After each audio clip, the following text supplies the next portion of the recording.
warahmatullahi wabarakatuh. Kami dari kelompok 3 akan mempresentasikan hasil diskusi kami yang berjudul partisipasi politik. Sebelum itu, perkenalkan anggota dari kelompok kami. 1. Saiful Ahmad Fauzan, 2. Asri Wiji Astuti, 3. Farid Dwi Heriana, 4. Rindiani Rizkyani Yulijah, 5. Elvina Pramesti Kusuma Wardani. Kami akan membahas 5 subbab. 1. Partisipasi politik. 2. Sistem pemerintahan Indonesia. 3. Partisipasi dan perilaku politik. 4. Partai politik dan pemilihan umum. 5. Faktor-faktor yang mempengaruhi partisipasi politik dan pola pemilihan partai. Saya Rindiani Rizkyani Yulijah, NPM 2014-46-00-119. Di sini saya akan menjelaskan subbab yang pertama, yaitu partisipasi politik. Kenneth Walsh memberikan definisi partisipasi politik sebagai keterlibatan secara aktif dari individu atau kelompok ke dalam proses pemerintahan. Herbert McCloskey dalam International Encyclopedia of the Social Sciences memberikan definisi partisipasi politik sebagai kegiatan-kegiatan sukarela dari warga masyarakat melalui pengambilan bagian dalam pemilihan penguasa, baik secara langsung maupun tidak langsung. Dalam implementasi, tingginya tingkat partisipasi menunjukkan bahwa warga negara mengikuti dan memahami masalah politik dan ingin melibatkan diri dalam kegiatan-kegiatan tersebut. Sebaliknya, tingkat partisipasi rendah maka dianggap kurang baik karena ditafsirkan banyak warga masyarakat yang tidak perhatian terhadap masalah kenegaraan. 2. Sistem pemerintahan Indonesia. Pengertian sistem pemerintah. Dalam arti sempit, sebuah kajian yang melihat hubungan antara legislatif dan eksekutif. Dalam kajian ini dibedakan menjadi parlementer dan presidensial. Dalam arti luas, pemerintah bertolak dari hubungan antar semua organ negara. Dalam kajian ini dibedakan menjadi negara kesatuan, serikat, dan konfederasi. Perbedaan antara sistem pemerintah parlementer dan presidensial. Parlementer adalah sistem pemerintah yang badan eksekutif dan legislatif memiliki hubungan timbal balik dan saling mempengaruhi. Sistem pemerintah presidensial adalah sistem pemerintah yang badan legislatif dan badan eksekutifnya tidak memiliki hubungan. Assalamualaikum warahmatullahi wabarakatuh. Sebelumnya perkenalkan, nama saya Asri Wiji Astuti.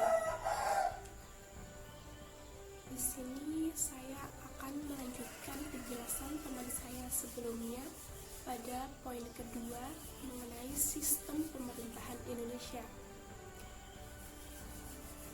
Dan saya sebelumnya telah menjelaskan mengenai pengertian dan perbedaan parlementer dan presidensial. Sedikit mengingatkan, pengertian sistem pemerintahan Indonesia dibagi menjadi dua, yaitu dalam arti sempit dan dalam arti luas. Dalam arti sempit, sistem pemerintahan Indonesia ditandai dengan adanya sistem parlementer dan presidensial. Sementara dalam arti luas ditandai dengan adanya sistem negara kesatuan, serikat atau federal, dan konfederasi. Selanjutnya tentang perbedaan parlementer dan presidensial. Dalam parlementer, badan eksekutif dan legislatif memiliki hubungan timbal balik dan saling mempengaruhi. Sementara presidensial, badan eksekutif dan legislatif tidak ada hubungan atau tidak saling mempengaruhi. Baik, untuk selanjutnya pada poin kedua ini saya akan menjelaskan mengenai sistem presidensial menurut undang-undang, perbedaan monarki dan republik, sistem pemerintahan Indonesia, Dan selanjutnya akan membahas poin ketiga mengenai partisipasi dan perilaku politik. Sistem presidensial menurut Undang-Undang Dasar. Di Indonesia, presiden memiliki fungsi yang banyak dan penting. Fungsi presiden menurut Undang-Undang Dasar 1945 yang pertama yaitu sebagai kepala negara, yang kedua sebagai kepala eksekutif, dan yang ketiga sebagai panglima tertinggi dan pemimpin. Sebagai kepala negara, presiden melakukan fungsi simbolis dan seremonial mewakili bangsa dan negara. Sebagai kepala eksekutif, presiden memimpin kabinet dan birokrasi dalam melaksanakan kebijakan umum dan mengajukan rancangan undang-undang kepada legislatif. Dan yang terakhir sebagai panglima tertinggi dan pemimpin, yaitu presiden merupakan panglima tertinggi dari angkatan darat, angkatan laut, dan angkatan udara. Dan presiden merupakan pemimpin dalam perumusan kebijakan luar negeri. Selanjutnya mengenai perbedaan monarki dan republik. Menurut Jelinek dan Leon Duguid, bentuk pemerintahan modern ada dua, yaitu kebijakan monarki atau kerajaan dan republik.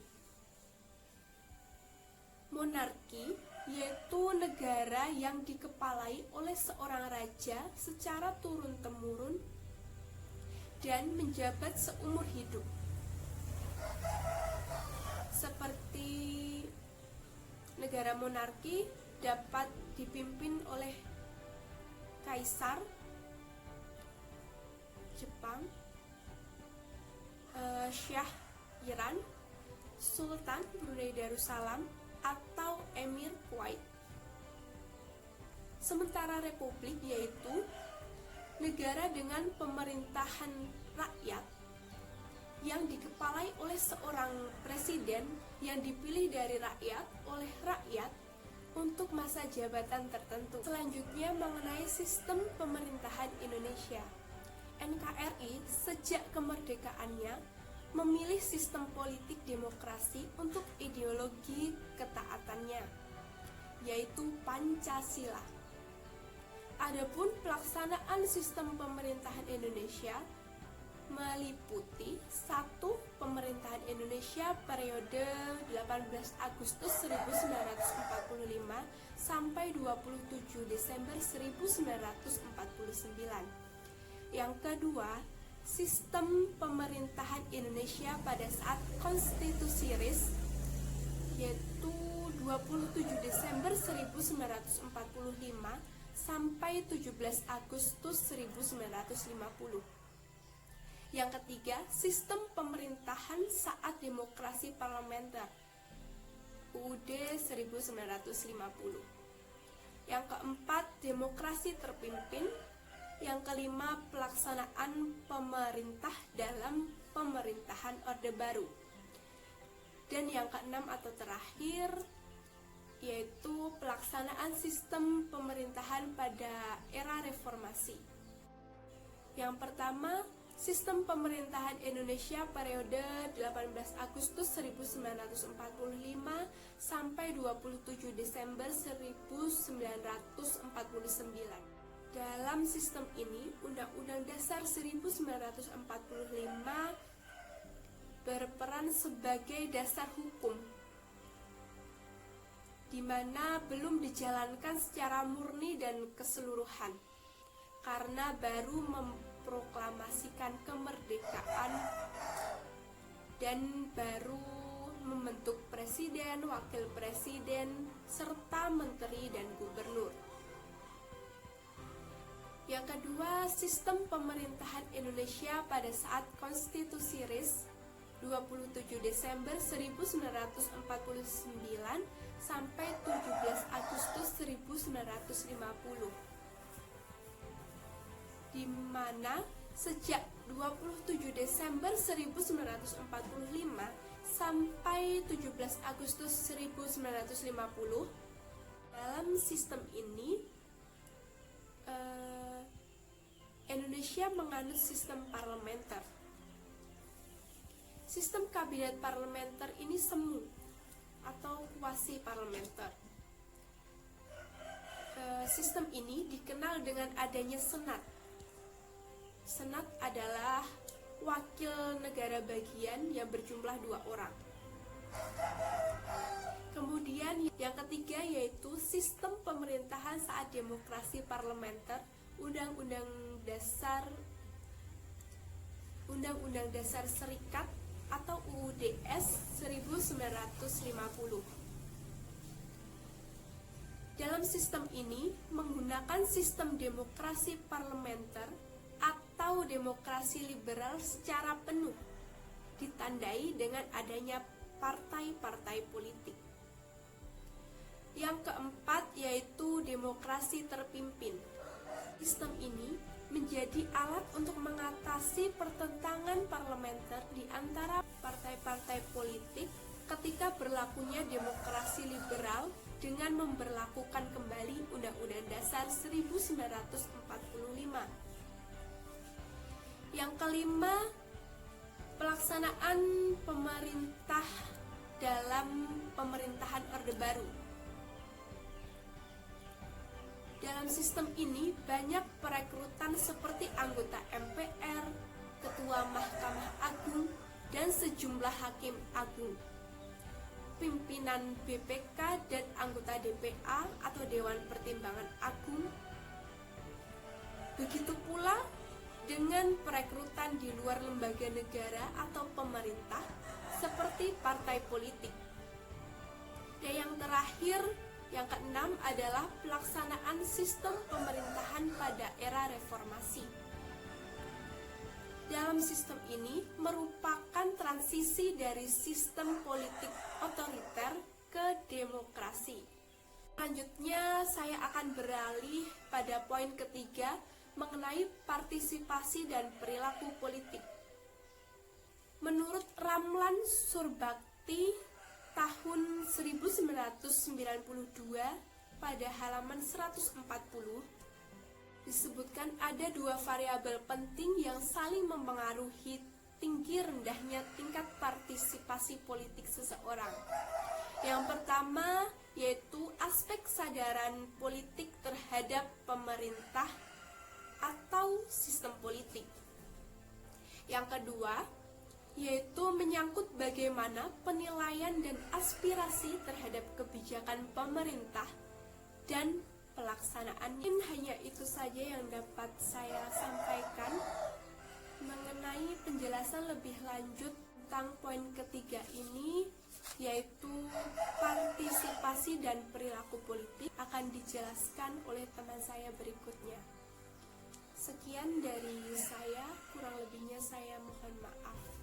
Perkenalkan, nama saya Saiful Ahmad Fawian, NPM 18144600238. Di sini saya akan menjelaskan tentang pengertian dari tripologi partisipasi sebagai kegiatan oleh Ar-Rahman HI tahun 2007-288 yang dibedakan menjadi 3. Untuk yang pertama yaitu partisipasi aktif, yaitu partisipasi yang berorientasi pada proses input maupun output dari politik itu sendiri. Dan yang kedua, partisipasi pasif, yaitu partisipasi yang berorientasi hanya pada output, dalam artian hanya mentaati peraturan dari pemerintah dan melaksanakan setiap keputusan yang dibuat oleh pemerintah. Dan yang ketiga, golongan putih atau golput, yaitu anggapan tentang sistem politik yang menyimpang dari apa yang dicita-citakan oleh rakyat maupun oleh pemerintah. Kemudian menurut Milbrad dan Goel yang dikutip dari Colisin 2007-152 membedakan partisipasi politik menjadi beberapa kategori. Yang pertama yaitu partisipasi politik apatis, yaitu orang yang tidak pernah atau yang menarik diri dari proses politik. Kemudian yang kedua, partisipasi politik spektor, yakni orang yang tidak pernah ikut dalam pemilihan umum atau dalam pemilu, tidak pernah ikut pemilu. Dan yang ketiga, partisipasi politik gladiator, yaitu mereka yang aktif terlibat dalam proses politik. Dan yang terakhir atau yang keempat, partisipasi politik pengkritik, yakni orang yang berpartisipasi dalam bentuk yang tidak konvensional atau sering mengkritik kebijakan politik. Nah, jadi perilaku politik adalah kegiatan seseorang atau kelompok yang berkenaan dengan proses pembuatan maupun keputusan politik. Dan perilaku politik merupakan salah satu unsur atau aspek perilaku yang umum terjadi di beberapa negara atau di seluruh negara. Yang selanjutnya yaitu faktor-faktor yang mempengaruhi perilaku politik individu, yang meliputi yang pertama yaitu lingkungan sosial politik tak langsung, yang dipengaruhi oleh sistem politik yang berlaku, sistem ekonomi, sistem budaya, dan sistem media massa. Kemudian yang kedua yaitu lingkungan sosial politik langsung, yang dipengaruhi dan dibentuk oleh kepribadian yang sebagai aktor seperti keluarga, agama, sekolah, dan kelompok pergaulan si individu. Kemudian yang ketiga, struktur kepribadian yang tercermin dalam sikap individu. Dan yang keempat, lingkungan sosial politik langsung seperti situasi yang mempengaruhi aktor secara langsung ketika hendak melakukan suatu kegiatan seperti situasi keluarga, situasi keadaan orang lain, suasana kelompok, dan ancaman dalam segala bentuknya. Nah, kemudian selanjutnya itu partai politik dan pemilihan umum. Aspek perkembangan partai politik dan pemilu dibagi menjadi tiga. Yang pertama, awal organisasi partai politik zaman kolonial Belanda dan Jepang. Kemudian yang kedua, partai politik dan pemilu setelah kemerdekaan atau setelah 17 Agustus 1945. Yang ketiga, partai politik di masa Orde Lama, Orde Baru, dan masa reformasi Indonesia. Kemudian partai politik pada masa penjajahan bertujuan untuk menyatukan tekad dan perjuangan melawan Belanda. Assalamualaikum warahmatullahi wabarakatuh. Perkenalkan, nama saya Farid Dwi Heriana. Di sini saya akan menjelaskan tentang partai dan ormas sebelum merdeka. Ketika Indonesia berada di bawah kekuasaan pemerintah kolonial Belanda, banyak para tokoh dan cendekiawan mendirikan organisasi dan partai politik. Umumnya, visi politik yang mengemuka ketika itu semata-mata untuk memperjuangkan kemerdekaan Indonesia. Organisasi politik yang pertama berdiri di Indonesia pada 20 Mei 1908 adalah Budi Utomo di Jakarta. Didirikan oleh Dr. Sutomo dan rekan-rekan. Pada saat itu, Indonesia masih dikuasai oleh Hindia Belanda. Partai politik yang didirikan setelah organisasi Budi Utomo meliputi 1. Serikat Islam, didirikan oleh Haji Samanhudi dari kota Solo pada tahun 1923. 2. Muhammadiyah, diketuai oleh Ki Haji Ahmad Dahlan, didirikan pada 18 November 1912 di Solo, Jawa Tengah. 3. Indis Partais, didirikan oleh Dawes Dekker atau Setiabudi pada 25 Desember 1912. Indis Social Democratic Parties atau SDP, didirikan pada September 1917. 5. Partai Komunis Indonesia atau PKI, pada Mei 1914. Senavelit, Brestender, dan Bergsma, orang Belanda, mendirikan Indische Social Democratische Vereniging atau ISDV. 6. Partai Nasional Indonesia atau PNI, didirikan oleh Insinyur Soekarno pada 4 Juli 1927. 7. Partai Indonesia atau Partai Induk, didirikan 30 April 1931 dengan tujuan utamanya yaitu berjuang untuk kemerdekaan Indonesia dan mengusir penjajahan Belanda. 8. Partai Indonesia Raya, didirikan oleh Dr. Sutomo di Surabaya tahun 1931. Partai politik pada awal kemerdekaan. Partai-partai politik yang didirikan pada era kemerdekaan Indonesia sejak 7 November 1945. Masyumi, didirikan di Yogyakarta pada 7 November 1945 oleh Hasyim Asy'ari. Partai Syarikat Islam Indonesia atau PSII. PNI, didirikan di Jawa Tengah pada 28 Januari 1946, diketuai oleh S. Mangkusarkoro.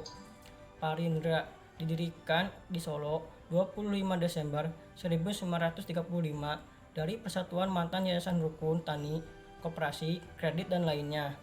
PKI, pada Kongres di Surakarta tanggal 11 sampai 13 Januari 1947 mencetuskan visinya, yaitu mengamalkan ajaran Marxis dan Lenin, yaitu ajaran komunis yang diamalkan seperti di negara Uni Soviet dan China.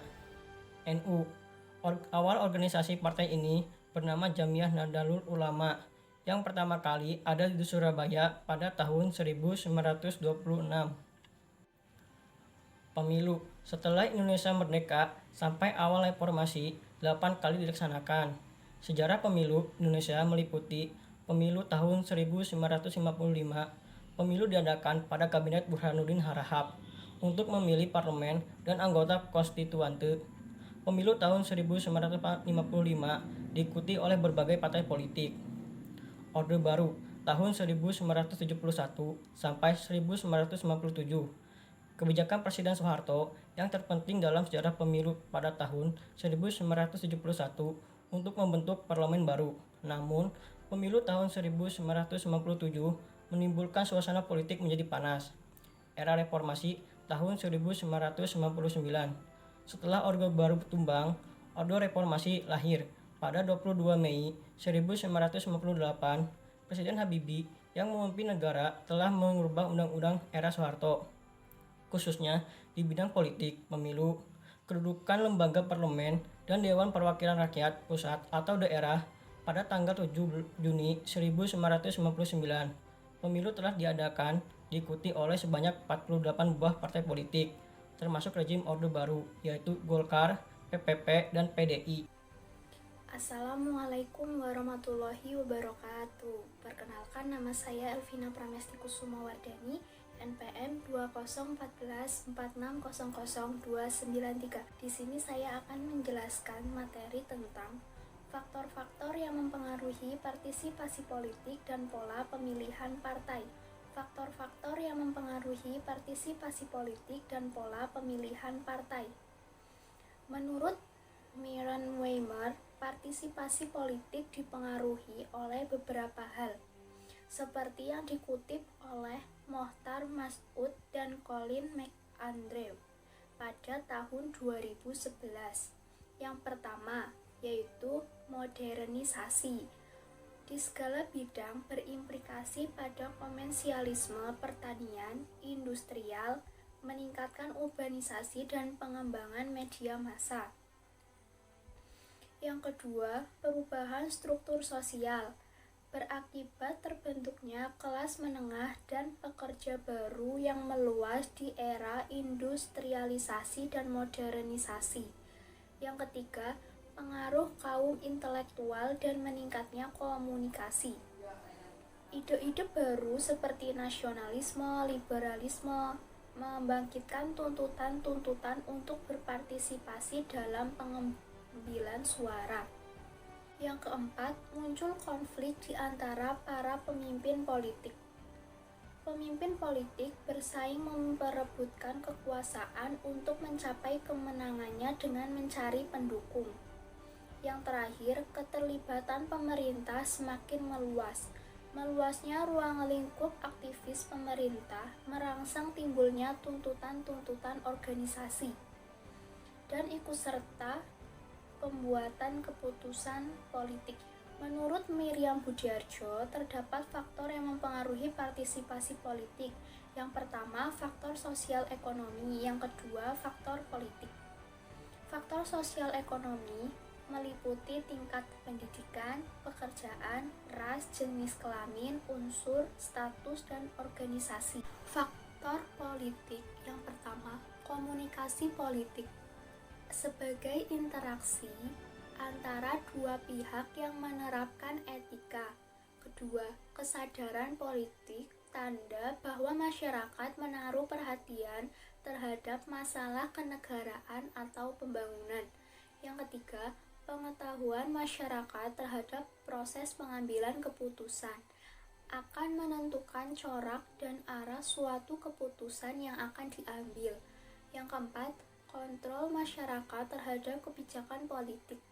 Untuk mencegah penyalahgunaan kewenangan dalam keputusan politik, kontrol masyarakat dalam kebijakan publik adalah the power of directing. Sekian presentasi dari kelompok kami. Jika ada yang ingin bertanya, menyanggah, dan mengkritik, dipersilahkan. Sekian, wassalamualaikum warahmatullahi wabarakatuh.